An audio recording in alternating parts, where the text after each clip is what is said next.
George Saunders, welcome back to Livewire. It's great to be here, sort of here, virtually here. Yeah, last time that we spoke, it was when you were on tour with Lincoln in the Bardo, which was obviously a huge hit. It was a bestseller. It won a Booker Prize. This new book of yours, A Swim in a Pond in the Rain, is really it's really different. It's you breaking down Russian short stories to kind of explore what makes a story work. When did you decide that you wanted this to be your follow-up book? Like almost everything I do, it was just kind of ad hoc. I was teaching up at Syracuse for the first time in a year, and I was loving it. And came out of a class and was like, you know what? Someday I should kind of like pay tribute to teaching, how much I've loved it and how much it's meant to me. And I mentioned it to my wife and to my editor, and they were both like, yeah, you should try that. So it kind of, got in the front of the line that way. And then somehow whenever my mind would turn to it, I'd be really happy because I kind of felt like maybe after all that touring and yapping, I needed a little bit of a little moment back in the woodshed just to kind of like touch base with the love of it, and try to kind of reconfigure my head a little bit. So it would turn out to be kind of a 2-year, almost like a meditative pause in the writing process just to see what, did I want to keep doing this or not? Which it turns out I did, but... Okay. Yeah. How did you choose these particular stories? I mean, I guess you were teaching them, but I guess my question is, why did you decide to teach these particular Russian stories to your students and now to everybody who reads this book? Yeah, again, in the beginning, it was just, like my whole teaching career has been kind of like, I'm writing a book, we've got kids, class is coming up, what should I do, So in this case, it was the first time I'd really taught a big group of grad students, and I had to teach them a literary subject, like we have workshops, and we have this other thing called a forms course, which is kind of like teaching some body of work from a craft perspective. So I just been reading Tolstoy, and I thought, I'd like to get better acquainted with these Russians. I'll just assign some of them, even stories I hadn't read before. So that was back in '97, really just completely, just trying to put something together. And it taught really well. And then over the 20 years, I've taught it maybe 8 or 9 or 10 times. And every time it's fun. It's kind of a hit, and the students really respond. And we get closer, the students and I get closer through the process. So over the years, in the course of a semester, you can kind of see certain stories coming up, and you're like, ooh, that's going to be a good one. That's, Turgenev on Halloween. All right. So then, yeah. So over the years, I just knew that there was about 15 stories that always teach well, sometimes because they're really good, sometimes because the kids hate them. But so I started with those 15, and then it became clear that if we were going to include the stories in the book, which I thought was really important, then it had to be 7 or 8. And then it became a bit of a Rubik's Cube, just which stories presented certain lessons at the right time and place, just kind of arranging and rearranging. So there are stories that I actually like more than these that maybe are even better, but just didn't fit into the sort of teaching plan. Was there something in the water in Russia in the 19th century that all these sort of masterpieces were being written? I think cyanide for sure was definitely, and some iron. No, you're exactly right. There's something very amazing about these stories. And I heard Mary Carr the other day said she thought that it was a little bit like that period in Russian literature was kind of like the late 60s were in rock and roll. Like just somehow the form was figuring out what it was, and all the talented young people gravitated toward it. It was the most fun, sort of natural mode of expression, the most admired. So I think it was something like that. And maybe because the story form was so new, it just naturally molded itself to that national consciousness, which was so turbulent at that point. They had a dictatorship, and they had a lot of undercurrents of revolution that were then fought back. And so I think it was just a really ripe time. For my purposes, they're so simple. The stories are kind of simple. And I think sometimes it might be that they're so far away from us now. There's no modern accoutrements in it. It's just sort of a world that's long gone, which maybe helps us see the stories as aesthetic objects a little simpler. They don't have the internet. They don't have anything that we would recognize as contemporary politics to distract or confuse us. It's just kind of people in sleds, with no phones. So in some ways, it's maybe just sort of elemental. That's going to be the name of my next book. There were so People many in sleds things with no in this phones. book. This is Livewire. I'm Luke Burbank here with Elena Passarello. We're talking to George Saunders. His latest book is A Swim in a Pond in the Rain. George, there were so many moments in this book where you really introduced a new way of thinking about storytelling for me, including this kind of juggling analogy, which I don't know if you invented that or if that's sort of well known. I've just never been to grad school for writing, but can you kind of explain that to the people listening? Yeah, at this point, I don't know what I invented and what I stole from students, but just the idea that really a story, you could think of it as, the storyteller throws some bowling pins in the air, or bowling balls or apples, whatever. And then, the reader notices those things going up. We notice those things being put into play. And then really the whole story is just that feeling of suspense of whether or not they'll come down and whether or not the writer will catch them. So a bad story would be one where 6 things go into the air and only 1 come down, or they all come down and he or she fumbles the catch. But there's a lot of metaphors in the book, and really none of them are true or correct. They're just supposed to be helpful. But this one's helpful to me because it sort of makes it a little more like entertainment. You're just out there doing something, you're dancing. You do certain moves, the audience notices, and they wait for the recursion of that move, maybe. I'm always looking for ways of thinking about writing that demystifies it and makes it less sort of intellectually foreboding, That's one of the things that I loved about this book so much is the sort of like maybe not even thinking about your students at Syracuse, but the general readers of this book. It gives them so much license to just experience these things that might be kind of cordoned off. Like, I can't remember the exact name of it. Is it the things I couldn't help but noticing cart, which is like your ultimate tool when you're reading a short story? Could you tell us a little bit about that as like a way of reading and absorbing these pieces? Sure. And again, all this is just crap that I made up over the years that seemed to land. This is not rules or anything. But if you okay, so say for example, you're reading a story and you notice that the character has a habit that we sometimes see in salespeople of obsessively repeating the name of the person to whom she's speaking. So she's like, Elena, it's a really nice day here, Elena. I'm sure, Elena, that you've noticed. Well, okay, so now that might have gotten in there just because you were being a little sloppy as a writer. You might have just put, but once it's in there, it becomes a thing. It becomes a thing you couldn't help noticing if you're the reader. So the writer's job then is to capitalize on it somehow. Notice it, bless it, and then capitalize on it if she chooses to leave it in there.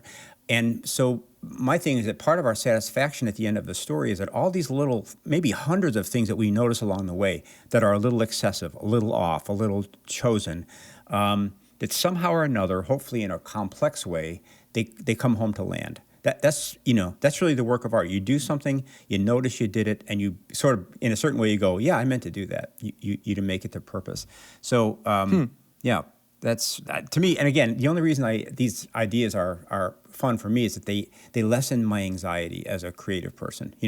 Those of us who want to be artists, and there's so many people who want to be artists, you're always, it's so hard and it's so mysterious, and it's not really true that everybody can do it beautifully. That's bullshit. There are people who can't, and even those of us who can do it can't do it reliably. So that makes us hungry for some kind of certainty, i.e. a system of rules. And then the educational system comes in and offers to give it to us. But the hardest thing is to keep humble and arrogant at the same time, to say, this is so hard that there can be no rules except the ones for me on this specific day, which are going to go away tomorrow. Yeah. Well, and speaking of no rules, I have to ask you too, what is it like to put Gogol's short story, The Nose, in front of contemporary grad students? I love that short story, but it seems so wild. It must be amazing to just like dump that on them and then like run away giggling. Yeah, they generally love it. That's the hardest story to talk about or write about. It is working within the other rules I mentioned or laws I mentioned in the book, but it's doing it so on such a high wire that you don't really, I don't really understand it, But except the only thing I take from that is that Gogol was kind of a nutty dude. He really was not like a measured, stable person. but somehow for about 8 years of his life, he took the kind of mess he was as a human being and channeled it beautifully into these stories. So it's a calibration that he did, and then he forgot how. He was a real pompous kind of crazy dude in his last few years of his life. So that gives all of us hope, because it doesn't. It's not necessarily a matter that you aim the arrow and you shoot it and it hits your target. I don't think that's a good model for art. It's something else that has to do with being exuberantly yourself. And then maybe some other part of yourself noticing that the craziness is working for you in a certain way. So then craft would be refining that in some way. Anyway, like I say, Gogol, who knows? Nobody knows how to talk about that guy. It's a brilliant choice of casting to have had Rainn Wilson read The Nose in the audio version of... He's amazing. Swimming a Pond in the Rain. He's just he's the perfect person to narrate a story of a guy who wakes up missing his nose, and then he sees it in church dressed like a military man, and then he does all of the crazy things that happen. Yeah, and I mentioned it in the book that that form of narration, which is called skaz, The Office knows a lot about that. The way that Dwight Schrute is carrying around his worldview in his head, very articulate about it, very passionate, and we're like, something's off with you. And then Michael comes in, and he's just as off, and the two off characters are talking to each other, and it's beautiful. We're talking to George Saunders about his latest book, A Swim in a Pond in the Rain. This is Livewire. Speaking of the audiobook version of this book, once again, much like Lincoln in the Bardo, you have an incredible cast.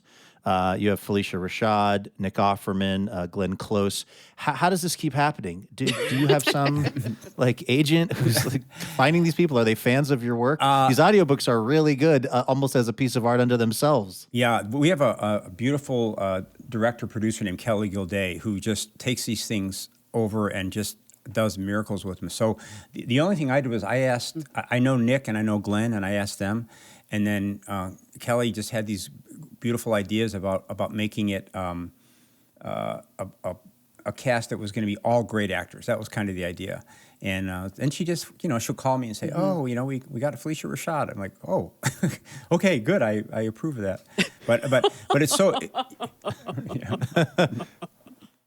it's great. It's great. She's really an artist. And she, with Lincoln, that was totally her idea. And she said at one point, I think, we said, well, it would be kind of cool if you could get somebody for each voice in the book.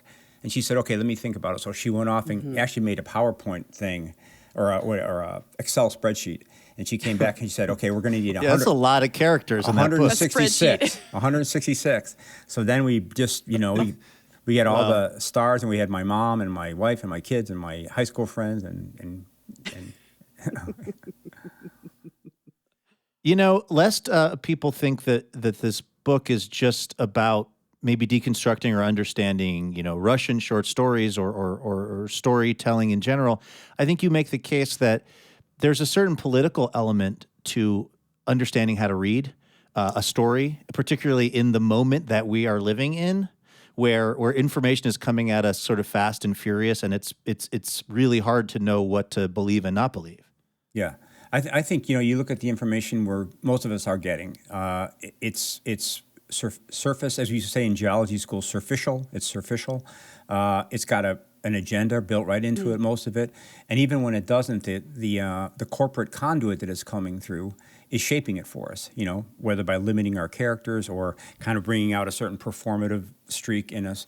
And you contrast that with these stories, which were written over a long period of time by somebody relatively disinterested, except in these big questions, and maybe more specifically interested in making their characters be realistic and human. So I think what it can do is it can show us in capsule form, first of all, the way our minds tend to work, which is that we're walking down the street, somebody's coming toward us, our mind gives us a spot judgment before we even want it. It just tells us what to think of that person based on who knows what. So in real life, we walk by, and that person is whatever we just thought she was. In literary world, we get to sort of spin on our heels and follow that person. And if the writer is good, as these are, they give us this little superpower, which is to propel us right into the head of that person. And we follow the thoughts and the little insecurities and the little itches under their armpits and so on. And before long, 6 pages later, we're almost indistinguishable from that person. So in other words, we've grown some empathy for them. And even if they're a kind of rotten person, we're there inside them and we're invested. So I think people can do that on their own, of course. I mean, that's what we try to do. But literature gives us a little crash course in that kind of empathy. And what happens, at least to me when I read these stories, is you're in there, you're not free of judgment. You still have your opinion. If the person does something reprehensible, you notice it.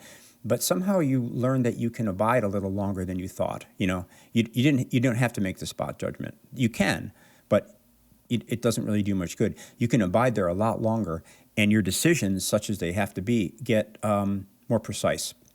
And I would say that the ability to make a more precise decision later in the show might be exactly equal to what we call compassion. This is probably a hard question for you to answer, George, because it's trying to, I don't know, sum up something inimitable about you as a writer and as a teacher of writing. But you mentioned your background in geology and you graduated from a mining college. I mean, you had a whole life going that wasn't about writing, really, although it sounds like you were reading some of this stuff even back then and not grasping it fully. But do you think that experience that you had, like you had a part of your adult life where writing wasn't really a thing you thought you were going to necessarily do, has that helped make your teaching and your way of teaching really accessible? Because as a non-literary person, I read this book and I felt invited into the whole process. And that's something that I always notice about you when I hear you being interviewed, when I read your stuff. It's very accessible, even though it's about a lot of stuff that could be very sort of ethereal. Would you say that's something that you are able to bring to the table? That question makes me really happy, Luke. Thank you. I totally agree with you. My thought is that these, art, in our time, somehow it's gotten this bad rap for being the thing that the nerds do. The elitists go over there and, perform this inscrutable dance, and then afterwards they talk about it with their berets on and all that. But really, from the very beginning of time, art came about because we don't know what's going on down here, and we're mostly scared. So around the campfire, people said, and they probably told stories of their day, and then they figured out to tell metaphorical, exaggerated stories of things that they could imagine. And that was, it had a function. It served a purpose. It still does, I mean, like during this pandemic, who hasn't been reminded that we don't really know what's going on and that we're not at all in control of our phenomenon? Everybody's been reminded of that. So I think art is for me always been a way of it shouldn't be inaccessible to anybody. Even if it's difficult, part of a culture's job is to teach our young people how to decipher difficult but necessary texts. That's called being a human being, to say our linear knowledge is never going to be sufficient. Our sensory apparatus is too little for this world. We learn that all the time. But we have this other path, which is to tell mystery stories, basically. Tell, mysterious, enigmatic, ambiguous stories. That's a skill that we all have to learn. But it's not this kind of like, niche thing that we do to show off. It's essential. So I can say I've gone along that path myself in my life. So yes, I'm very, very sympathetic to anybody who is put off by contemporary art. And I'm very, very eager to say, come on, this tent is really fun. It's really fun in here. And it's going to answer all the questions that keep you up at night, or at least help you ask the questions that keep you up at night. I'm a big believer in making it easy, I mean, this idea that you put forward in this book of like the job of a writer is just to keep the interest of the reader from sentence to sentence. Is there enough of interest for the reader in this sentence that they want to just go to the next sentence with you? I mean, that's about as basic as it gets. But I'd never thought of it in that way. Yeah, and it's totally, it's so workable if you think about it, because we do that all the time. We go out to lunch with somebody, and if they start, checking their phone too much, you're like, I've got to do something here. And so it's basically a model. Leave. Yeah, leave. Or spill water on them. There you go. Now you're talking. But I mean, the thing is, in that model, there's a lot of power, because you say, whatever human moment you find yourself in, whether you're in a story, writing a story, or reading one, or at dinner, or at a wedding, or whatever, it's kind of a simple process, which is first you notice the state of things. Am I energetically engaged with this other person? Am I with her? And then if not, there are some resources that you have to engage her. Part of it is just noticing the quality of the disengagement, Oh, I've been talking about myself for 6 hours. Maybe I should ask about her. So to me, that's a really hopeful, kind of a hopeful thing, because it says that the whole point of literature and life is connection by way of mutual alertness, something like that, And what I love about writing is that's very abstract. And if somebody said, "Hey, George, try to have connection by being mutually alert," you're like, "Yeah, I'll try." But in writing, it gives you every day a line by line tutorial on that. You write your sentence and you go, "I wonder if my good friend who I haven't met yet, my reader, would still be with me." And if not, then you go, "Why not?" Which is often a kind of a mirror into into your particular form of not being alert, I guess. You teach at this program at Syracuse that famously has a lot of applicants every year, and only a very small fraction of those applicants can be admitted to the program. I have to say, though, reading this book, I felt kind of like I was in the program. If I were to tell people that I studied under George Saunders, Yeah. now that I've read this book, would that be okay with you, George? And also, Yeah. could you not correct the record if someone says, "Oh, you taught Luke Burbank"? No, basically, just memorize 2 or 3 of my folksy aphorisms, and I'll send you a certificate, and then you're good. No, the funny thing, the big difference, really, because I try to put everything I know into this book, but the thing you can't put into the book is when a young writer gives you her story. I'll spend an afternoon and part of the next morning editing it, and I know her a little bit. I know something about her.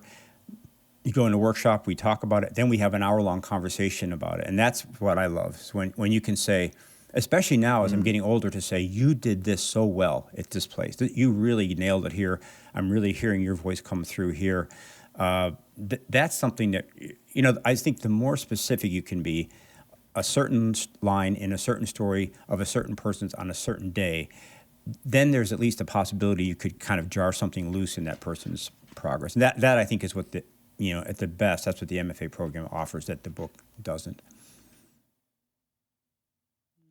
Well, for the thousands of us who will never make our way into that MFA program, I'm going to say this is a pretty decent auditing of the course. The book is really incredible. A Swim in a Pond in the Rain by George Saunders. George, thank you so much for coming back on Livewire. I will do it anytime. You guys are so amazing. Thank you so much for what you do.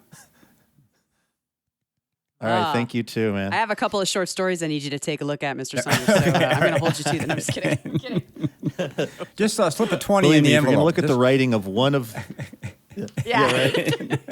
if you're going to critique the writing of one of the two hosts of this show, me or Elena, go with Elena's work. It's actually published and good. No. Yeah.